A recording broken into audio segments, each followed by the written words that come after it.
BR Ambedkar ಅವರ 135ನೇ ಜಯಂತಿ ಉತ್ಸವದ ಅಂಗವಾಗಿ ಭೀಮ್ ಗರ್ಜನೆ ಕಾರ್ಯಕ್ರಮದಲ್ಲಿ ದಿವ್ಯ ಸಾನ್ನಿಧ್ಯವನ್ನು ವಹಿಸಿರುವಂತಹ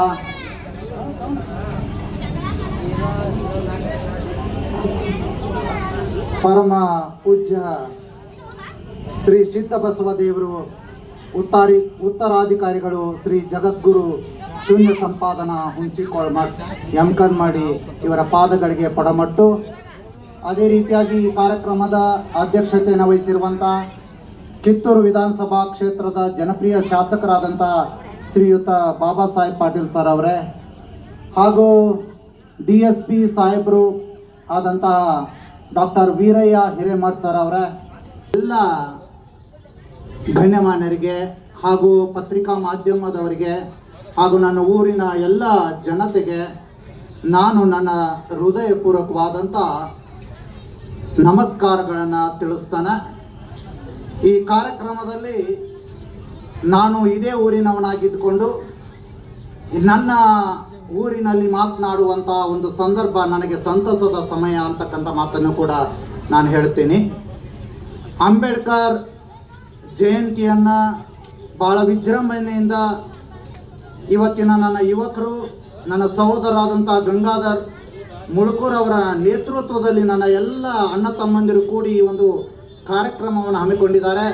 ಅವರಿಗೆ ಮೊದಲನೇದಾಗಿ ನಾನು ನನ್ನ ವೈಯಕ್ತಿಕವಾದಂಥ ನಮಸ್ಕಾರಗಳನ್ನು ತಿಳಿಸ್ತೇನೆ. ನನ್ನ ಮುಖ್ಯ ಘಟ್ಟಕ್ಕೆ ನಾನು ಬರ್ತಾ ಇದ್ದೇನೆ. ಇಂದಿನ ಸಮಾಜದಲ್ಲಿ ಅಂಬೇಡ್ಕರ್ ಜೀವನದ ಸಂದೇಶಗಳೇನು, ಈ ಸಂದೇಶಗಳನ್ನು ಈ ಸಮಾಜದಲ್ಲಿ ಪ್ರತಿಯೊಬ್ಬ ವ್ಯಕ್ತಿ ಕೈಗೊಳ್ತಾ ಇದ್ದಾನ ಎಂಬ ಪ್ರಶ್ನೆ ಇವತ್ತು ನಮ್ಮ ಮುಂದಿದೆ. ಇದನ್ನು ನಾವು ಮಂಥನ ಮಾಡುವಂಥ ಸಂದರ್ಭ ಇವತ್ತಿದೆ. ಅಂಬೇಡ್ಕರ್ ಅವರ ಜೀವನದ ಒಂದು ಕತೆ, ಅದು ವೈಯಕ್ತಿಕವಾದಂಥ ಜೀವನದ ಕತೆ ಅಲ್ಲ, ಅದು ಸಮಾಜದಲ್ಲಿರ್ತಕ್ಕಂಥ ಪ್ರತಿಯೊಬ್ಬ ವ್ಯಕ್ತಿಯ ಮಾನವೀಯ ನ್ಯಾಯಯುತವಾದ ಮೌಲ್ಯಗಳ ಆಧಾರಿತವಾದಂಥ ಒಂದು ಕತೆ ಅಂತಕ್ಕಂಥ ಮಾತನ್ನು ಕೂಡ ನಾವು ಇವತ್ತಿನ ದಿನ ನೆನಪು ಮಾಡಿಕೊಳ್ಳೋದು ಭಾಳ ಮುಖ್ಯವಾದಂಥದ್ದು. ಈ ಸಮಾಜದಲ್ಲಿ ಸಮಾನತೆಯನ್ನು ಸಾಧಿಸಬೇಕು ಅನ್ನುವಂಥ ಉದ್ದೇಶದಿಂದ ಸಾಕಷ್ಟು ನೊಂದು ಬೆಂದು ಇವತ್ತು ಕಷ್ಟಗಳನ್ನು ಅನುಭವಿಸಿ ಹಿಂದುಳಿದ ಜನಾಂಗಕ್ಕೆ, ದೀನ ದಲಿತರಿಗೆ, ಈ ದೇಶಕ್ಕೆ ಉತ್ತಮವಾದಂಥ ಕೊಡುಗೆಯನ್ನು ಕೊಡಬೇಕು ಅನ್ನುವಂಥ ಉದ್ದೇಶದಿಂದ ಅವರು ಅನೇಕ ಸಂದೇಶಗಳನ್ನು ನೀಡ್ತಾರೆ.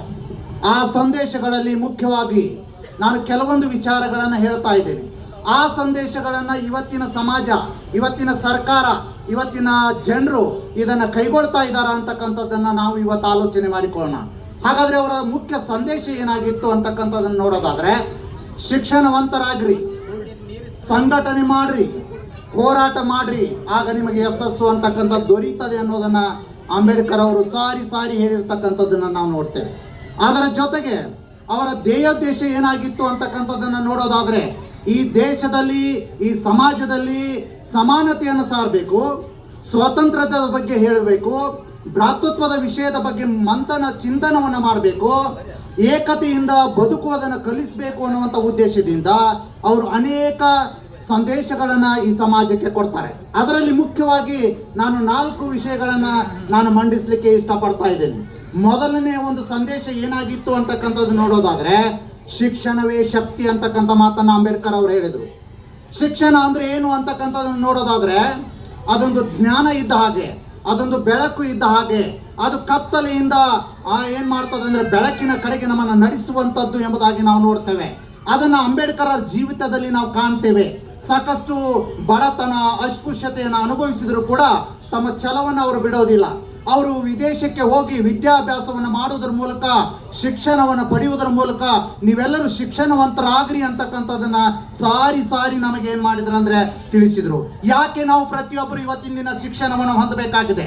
ಇವತ್ತು ದೇಶದಲ್ಲಿ ಅಜ್ಞಾನವಿದೆ. ಆ ಅಜ್ಞಾನವನ್ನು ಹೊರದೋಡಿಸಬೇಕಾದ್ರೆ, ಆ ಅಜ್ಞಾನದಿಂದ ನಾವು ದೂರ ಇರಬೇಕಾದ್ರೆ ನಾವು ಪ್ರತಿಯೊಬ್ಬರು ಕೂಡ ಶಿಕ್ಷಣವನ್ನು ಕಡ್ಡಾಯವಾಗಿ ಹೊಂದಬೇಕು. ಅದನ್ನು ಅಂಬೇಡ್ಕರ್ ಅವರು ತಮ್ಮ ಸಂವಿಧಾನದಲ್ಲಿ ಹೇಳಿರ್ತಕ್ಕಂಥದ್ದನ್ನು ನಾವು ನೋಡ್ತೇವೆ.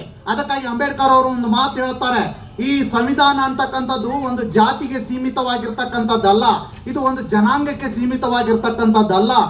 ಸಮಾಜದ ಪ್ರತಿಯೊಬ್ಬ ಕಟ್ಟ ಕಡೆ ಇರ್ತಕ್ಕಂಥ ವ್ಯಕ್ತಿಗೆ ಸಂಬಂಧಿಸಿದೆ. ಹಾಗಾದ್ರೆ ಅದರ ಬಗ್ಗೆ ನಿಮಗೆ ಸಂಶಯವಿದ್ದರೆ ಒಂದು ಸಾರಿ ಸಂವಿಧಾನವನ್ನು ಓದಿ ನೋಡಿ ಅಂತಕ್ಕಂಥ ಮಾತನ್ನ ಯಾರು ಹೇಳಿದರು ಅಂದ್ರೆ ಡಾಕ್ಟರ್ BR ಅಂಬೇಡ್ಕರ್ ಅವರು ಹೇಳಿರ್ತಕ್ಕಂಥ ಮಾತು ಬಹಳ ಅಮೂಲ್ಯವಾದಂಥದ್ದು ಅಂತಕ್ಕಂಥದ್ದನ್ನ ನಾವು ಎತ್ತಿ ತೋರಿಸಬೇಕಾಗ್ತದೆ. ಅದಕ್ಕಾಗಿ ಇವತ್ತಿನ ದಿನ ಅಜ್ಞಾನ ಹೋಗಬೇಕಾಗಿದೆ. ಹಕ್ಕುಗಳ ಅರಿವು ನಮಗೆ ಆಗಬೇಕಾಗಿದೆ. ನಮ್ಮ ಹಕ್ಕುಗಳು ಅಂದ್ರೆ ಏನು, ನಮ್ಮ ಕರ್ತವ್ಯಗಳು ಅಂದ್ರೆ ಏನು, ನಾನು ಪೌರನಾಗಿ ಏನು ಮಾಡಬೇಕಾಗಿದೆ, ನನ್ನ ಸಮಾಜಕ್ಕೆ ನನ್ನ ಮತದಾನ ಹೇಗಿರಬೇಕು. ಅದಕ್ಕಾಗಿ ಅಂಬೇಡ್ಕರ್ ಅವರು ಒಂದು ಮಾತು ಹೇಳ್ತಾರೆ, ಮತದಾನ ಅಂದ್ರೆ ನಿಮ್ಮ ಮನೆ ಮಗಳು ಅಂತಕ್ಕಂಥದ್ದನ್ನು ತಿಳ್ಕೊಳ್ಬೇಕು. ಅದನ್ನ ನೀವು ಯಾವತ್ತೂ ಕೂಡ ಹಣಕ್ಕೆ ಮಾರಾಟವನ್ನು ಮಾಡಬಾರ್ದು ಅಂತಕ್ಕಂಥದ್ದನ್ನ ಯಾರು ಹೇಳಿದ್ದಾರೆ ಅಂದ್ರೆ ಅಂಬೇಡ್ಕರ್ ಅವರು ಎತ್ತಿ ತೋರಿಸಿರ್ತಕ್ಕಂಥ ಮಾತು ಅಂತಕ್ಕಂಥದ್ದನ್ನ ಇವತ್ತು ನಾವು ಸಮಾಜದಲ್ಲಿ ತಿಳ್ಕೊಳ್ಬೇಕಾಗಿದೆ. ನನ್ನ ಹಕ್ಕು ಏನಿದೆ, ನನ್ನ ಕರ್ತವ್ಯ ಏನಿದೆ, ಅದನ್ನ ನಾವು ತಿಳ್ಕೊಳ್ಳೋದು ಯಾವುದರಿಂದ ಅಂದ್ರೆ ಶಿಕ್ಷಣದಿಂದ ಅಂತಕ್ಕಂಥದ್ದನ್ನ ನೀವು ಅರ್ಥ ಮಾಡ್ಕೊಳ್ಬೇಕಾಗ್ತದೆ. ಆಮೇಲೆ ಅದರ ಜೊತೆಗೆ ಈ ಶಿಕ್ಷಣವನ್ನು ಹೊಂದುವುದರಿಂದ ನೀವು ಸಮಾಜವನ್ನು ಬದಲಾವಣೆ ಮಾಡಬಹುದು, ನಿಮ್ಮ ಜೀವನವನ್ನು ಬದಲಾಯಿಸಿಕೊಳ್ಳಿಕ್ಕೆ ನಿಮ್ಮಿಂದ ಸಾಧ್ಯ ಆಗ್ತದೆ, ಮತ್ತು ಅದರ ಜೊತೆಗೆ ನೀವು ಉತ್ತಮ ಜೀವನವನ್ನು ಹೊಂದಲಿಕ್ಕೆ ಸಾಧ್ಯ ಆಗ್ತದೆ, ಮತ್ತು ಅದರ ಜೊತೆಗೆ ಸ್ವಾಭಿಮಾನಿಗಳಾಗಿ ಬದುಕೋದನ್ನು ಕಲಿಸ್ತದೆ ಶಿಕ್ಷಣ. ಆ ಶಿಕ್ಷಣವನ್ನು ಇವತ್ತಿನ ದಿನ ನಾವು ಹೊಂದಬೇಕಾದಂತ ಪರಿಸ್ಥಿತಿ ಇವತ್ತು ಬಂದು ಒದಗಿರ್ತಕ್ಕಂಥದನ್ನ ಕಾಣ್ತೀವಿ. ಯಾಕೆ ಈ ದೇಶದಲ್ಲಿ ಇನ್ನೂ ಕೂಡ ಅಭಿವೃದ್ಧಿಯ ಪಂಥನ ಚಿಂತನ ನಡೀತಾ ಇಲ್ಲ? ಯಾಕೆ ಇನ್ನೂ ಜನರು ಬಡವರಾಗಿ ಉಳಿತಾ ಇದ್ದಾರೆ? ಯಾಕೆ ನಮ್ಮ ದೇಶದಲ್ಲಿ ಇನ್ನೂ ಕೂಡ ನಿರುದ್ಯೋಗ ಅಂತಕ್ಕಂಥದ್ದು ಇದೆ? ಯಾಕೆ ನಮ್ಮ ದೇಶದಲ್ಲಿ ಮೇಲು ಕೀಳು ಅಂತಕ್ಕಂಥದ್ದು ಇದೆ ಎಂಬುದನ್ನು ನಾವು ನೋಡೋದಾದ್ರೆ ನಾವೆಲ್ಲರೂ ಶಿಕ್ಷಣವನ್ನು ಹೊಂದ್ತಾ ಇಲ್ಲ. ಆ ಶಿಕ್ಷಣದ ಕಡೆಗೆ ನಿಮ್ಮ ಮನಸ್ಸುಗಳನ್ನು ಹರಿಬಿಡಬೇಕು ಎಂಬುದಾಗಿ ಡಾಕ್ಟರ್ BR ಅಂಬೇಡ್ಕರ್ ಅವರು ಬಹಳ ಮಾರ್ಮಿಕವಾಗಿ ನಮ್ಮ ಜೊತೆ ಮಾತನಾಡ್ತಕ್ಕಂಥದ್ದನ್ನ ನಾವು ನೋಡ್ತೇವೆ. ಎರಡನೇ ಸಂದೇಶವನ್ನು ಅವರು ಕೊಡ್ತಾರೆ, ಸಮಾನತೆಗಾಗಿ ಹೋರಾಟ ಮಾಡುವಂತಕ್ಕಂಥದ್ದನ್ನ. ಹಾಗಾದ್ರೆ ಸಮಾನತೆ ಅಂದ್ರೆ ಏನು? ಸಮಾನತೆ ಅನ್ನೋದು ಸಂವಿಧಾನದಲ್ಲಿ ಇದೆ. ನಮ್ಮ ಕಾನೂನಿನ ಮುಂದೆ ಮಾತ್ರ ನಾವು ಸಮಾನರಾಗಿ ಕಾಣ್ತಾ ಇದ್ದೀವಿ, ನಮ್ಮ ಸಂವಿಧಾನದ ಮುಂದೆ ನಾವು ಸಮಾನರಾಗಿ ಕಾಣ್ತಾ ಇದ್ದೀವಿ. ಆದರೆ ನೈಜ ಜೀವಿತದಲ್ಲಿ, ನೈಜವಾದಂಥ ಸಮಾಜದಲ್ಲಿ ನಿಜವಾಗ್ಲೂ ನಾವು ಸಮಾನರಾಗಿದ್ದೇವಾ ಎಂಬ ಪ್ರಶ್ನೆ ನಮ್ಮ ಮುಂದೆ ಇರತಕ್ಕಂಥದ್ದನ್ನು ನಾವು ಕಾಣ್ತೀವಿ. ಅದಕ್ಕಾಗಿ ಇವತ್ತಿನ ಸಮಾನತೆ ಎಂಬುದನ್ನು ಯಾರನ್ನು ಕೀಳರಿಮೆಯಿಂದ ಕಾಣಬಾರ್ದು, ಯಾರನ್ನು ತಿರಸ್ಕಾರ ಮಾಡಬಾರ್ದು. ಅದಕ್ಕಾಗಿ ಅಂಬೇಡ್ಕರ್ ಅವರು ಏನು ಮಾಡಿದಂದ್ರೆ ದಲಿತ ಹಕ್ಕುಗಳಿಗಾಗಿ ಹೋರಾಟವನ್ನು ಮಾಡಿರ್ತಕ್ಕಂಥದ್ದನ್ನು ನಾವು ನೋಡ್ತೇವೆ.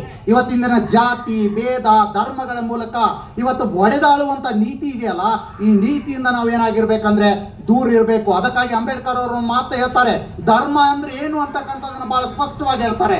ಧರ್ಮದಲ್ಲಿ ಏನಿರ್ಬೇಕಂದ್ರೆ ಸಮಾನತೆ ಇರಬೇಕು, ಅದರಲ್ಲಿ ಸ್ವಾತಂತ್ರ್ಯತೆ ಇರಬೇಕು, ಅದರಲ್ಲಿ ಏನಿರ್ಬೇಕಂದ್ರೆ ಗೌರವದ ಪೂರಕ ಇರಬೇಕು ಅಂತಕ್ಕಂಥ ಮಾತನ್ನ ಹೇಳ್ತಾರೆ. ಅದಕ್ಕಾಗಿ ಅವರು ಅಂಬೇಡ್ಕರ್ ಅವರು ಒಂದು ಮಾತನ್ನ ಹೇಳ್ತಾರೆ, ನಾನು ಈ ಕಲ್ಲು ದೇವರುಗಳನ್ನ ಪೂಜಿಸ್ಲಿಕ್ಕೆ ಇಷ್ಟಪಡೋದಿಲ್ಲ, ಮನುಷ್ಯನಾಗಿರ್ತಕ್ಕಂಥ ಮನುಷ್ಯನ ಆತ್ಮದಲ್ಲಿರ್ತಕ್ಕಂಥ ದೇವರನ್ನ ನಾನು ಪ್ರೀತಿಸ್ತೇನೆ, ಗೌರವಿಸ್ತೇನೆ ಅಂತಕ್ಕಂಥ ಮಾತನ್ನ ಅಂಬೇಡ್ಕರ್ ಅವರು ಹೇಳುವುದರ ಮೂಲಕ ಸಮಾನತೆಯನ್ನು ಎತ್ತಿ ತೋರಿಸಿರ್ತಕ್ಕಂಥದ್ದನ್ನ ನಾವು ನೋಡ್ತೇವೆ. ಅದಕ್ಕಾಗಿ ಎಲ್ಲರಿಗೂ ಸಮಾನ ಹಕ್ಕುಗಳು ಬೇಕಾಗಿದ್ದಾವೆ. ಸಮಾನ ಹಕ್ಕುಗಳು ಅಂದ್ರೆ ಏನು ಅಂತಕ್ಕಂಥದ್ದು ನೋಡೋದಾದ್ರೆ ಸಮಾಜದಲ್ಲಿ ಪ್ರತಿಯೊಬ್ಬ ವ್ಯಕ್ತಿ ಗೌರವದಿಂದ ಬದುಕೋದು, ಬಹಳ ಸ್ವತಂತ್ರನಾಗಿ ಬದುಕೋದು, ಸಮಾನ ಹಕ್ಕುಗಳನ್ನು ಅನುಭವಿಸುವುದರ ಮೂಲಕ ತನ್ನ ಬದುಕನ್ನು ಕಟ್ಟಿಕೊಳ್ಳೋದಾದ್ರೆ ಅದು ನಿಜವಾದ ಸಮಾನ ಹಕ್ಕು ಅಂತಕ್ಕಂಥ ಮಾತನ್ನು ಕೂಡ ಇಲ್ಲಿ ನಾವು ತಿಳ್ಕೊಳ್ಬೇಕಾಗ್ತದೆ. ಇದನ್ನು ನಾವು ಇವತ್ತು ಕಲಿಬೇಕಾಗಿದೆ. ಮೂರನೇದಾಗಿ ನಾವು ನೋಡ್ತೇವೆ ಸ್ವಾಭಿಮಾನದ ಮಾತುಗಳನ್ನು ಆಡ್ತಕ್ಕಂಥದ್ದನ್ನು ನಾವು ನೋಡ್ತೇವೆ. ಇವತ್ತು ನಾವು ಯಾವ ಪರಿಸ್ಥಿತಿಯಲ್ಲಿ ಇದ್ರೂ ಕೂಡ ನಮ್ಮ ಆತ್ಮ ಗೌರವ ಅಂತಕ್ಕಂಥದ್ದು ನಮಗಿರ್ಬೇಕು. ನಾವು ಸ್ವಾಭಿಮಾನ ಅಂತಕ್ಕಂಥದ್ದನ್ನ ಕಟ್ಟಿಕೊಂಡು ನಾವು ಬದುಕೋದನ್ನು ಕಲಿಬೇಕು. ನಾನು ಬಡವನಾದ್ರೂ ಕೂಡ ಚಿಂತೆ ಇಲ್ಲ, ನಾನು ಎಷ್ಟೇ ಕಷ್ಟಗಳನ್ನು ಅನುಭವಿಸಿದ್ರು ಕೂಡ ಆತನು ಅಂಬೇಡ್ಕರ್ ಏನ್ ಮಾಡಲಿಲ್ಲ ಅಂದ್ರೆ ತನ್ನ ಆತ್ಮ ಗೌರವವನ್ನು ಕಳ್ಕೊಳ್ಳಿಲ್ಲ. ಆತನನ್ನು ಎಷ್ಟು ಹೀನಾಯವಾದಂಥ ಸ್ಥಿತಿಯಲ್ಲಿ ಕೂಡ ಸಮಾಜ ಆಗಲಿ ಅಲ್ಲಿರ್ತಕ್ಕಂಥ ಜನರು ನೋಡಿದ್ರು ಕೂಡ ತನ್ನ ಛಲವನ್ನು ಬಿಡಲಿಲ್ಲ ಅಂತಕ್ಕಂಥದ್ದನ್ನು ಕೂಡ ನಾವು ಅರ್ಥೈಸ್ಕೊಳ್ಬೇಕಾಗ್ತದೆ. ಅದಕ್ಕಾಗಿ ಇವತ್ತಿನ ದಿನ ಸ್ವಾಭಿಮಾನಿಗಳಾಗಿ ಬದುಕೋದನ್ನು ಅವರು ಕಲಿಸಿರ್ತಕ್ಕಂಥದ್ದು, ಗೌರವ ಪೂರ್ವಕವಾಗಿ ಬದುಕೋದನ್ನು ಅವರು ಹೇಳಿಕೊಟ್ರು ಎಂಬುದಾಗಿ ನಾವು ನೋಡ್ತೇವೆ. ಹಾಗಾದ್ರೆ ಸ್ವಾಭಿಮಾನ ಅಂದ್ರೆ ತಮ್ಮನ್ನು ತಾವು ಗೌರವಿಸುವುದು ಅಂತಕ್ಕಂಥದ್ದು, ತನ್ನ ನಂಬಿಕೆಯ ಮೇಲೆ ತಾನು ವಿಶ್ವಾಸವನ್ನು ಇಡೋದು ಅಂತಕ್ಕಂಥದ್ದು, ಅನ್ಯಾಯಕ್ಕೆ ಯಾವತ್ತೂ ಕೂಡ ತಲೆಬಾಗದೆ ಇರತಕ್ಕಂಥದ್ದು ಅಂತಕ್ಕಂಥದ್ದನ್ನು. ಆಮೇಲೆ ಅಷ್ಟೇ ಅಲ್ಲದೆ ತಮ್ಮ ಯಾವುದಾದ್ರೂ ತಪ್ಪುಗಳಿದ್ದಾಗ ಅದರ ವಿರುದ್ಧ ಹೋರಾಟವನ್ನು ಮಾಡ್ತಕ್ಕಂಥದ್ದನ್ನ ಅವರು ತೋರಿಸಿಕೊಟ್ಟಿರ್ತಕ್ಕಂಥದ್ದು, ಯೋಚನಾ ಪರವಾಗಿ ಸರಿಯಾದ ರೀತಿಯಲ್ಲಿ ಉತ್ತಮವಾದಂಥ ಆತ್ಮ ಅಭಿಮಾನದೊಂದಿಗೆ ಅವರು ಕಾರ್ಯವನ್ನು ನಿರ್ವಹಿಸ್ತಕ್ಕಂಥವ್ರು. ಅಂತ ಸ್ವಾಭಿಮಾನಿಗಳಾಗಿ ಬದುಕ್ರಿ ಅಂತಕ್ಕಂಥದ್ದನ್ನ ಡಾಕ್ಟರ್ BR ಅಂಬೇಡ್ಕರ್ ಅವರು ನಮಗೆ ಹೇಳಿರ್ತಕ್ಕಂಥದ್ದನ್ನ ನಾವು ನೋಡ್ತೇವೆ. ಅದರ ಜೊತೆಗೆ ಕಠಿಣ ಪರಿಶ್ರಮ ಅಂತಕ್ಕಂಥದ್ದು ಇರ್ಬೇಕು ನಮಗೆ. ಇವತ್ತು ನಾವು ಕಷ್ಟ ಪಡಬೇಕಾಗ್ತದೆ. ಎದರ ಮೇಲೆ ನಿಂತಿದೆ ಅಂದ್ರೆ ನಮ್ಮ ಪರಿಶ್ರಮದ ಮೇಲೆ ನಿಂತಿದೆ. ಕಷ್ಟ ಪಡದೆ ಯಾವುದೇ ಸುಖವನ್ನು ಹೊಂದಲಿಕ್ಕೆ ನಾವು ಸಾಧ್ಯ ಇಲ್ಲ. ಅಂಬೇಡ್ಕರ್ ಅವರು ಒಂದು ವೇಳೆ ಕಷ್ಟ ಪಡದೆ ಹೋಗಿದ್ರೆ ಇವತ್ತು ಉತ್ತಮವಾದಂಥ ಸಂವಿಧಾನವನ್ನಾಗಲಿ, ಉತ್ತಮವಾದಂಥ ಹಕ್ಕುಗಳನ್ನಾಗಲಿ, ಕರ್ತವ್ಯಗಳನ್ನಾಗಲಿ ಇವತ್ತು ನಮಗೆ ಬಿತ್ತರಿಸುವಂಥ ಕಾರ್ಯವನ್ನು ಮಾಡ್ತಾ ಇರಲಿಲ್ಲ. ಅದಕ್ಕಾಗಿ ಇವತ್ತಿನ ದಿನ ನಾವು ಏನಾಗಿರ್ಬೇಕಂದ್ರೆ ಬಹಳ ಕಠಿಣ ಪರಿಶ್ರಮದಿಂದ ಇವತ್ತು ದಿನರಾತ್ರಿ ಓದಿ ಕಾನೂನು ಪದವಿಗಳನ್ನು ಪಡಿತಾರೆ, ಅರ್ಥಶಾಸ್ತ್ರ ಪದವಿಗಳನ್ನು ಪಡಿತಾರೆ.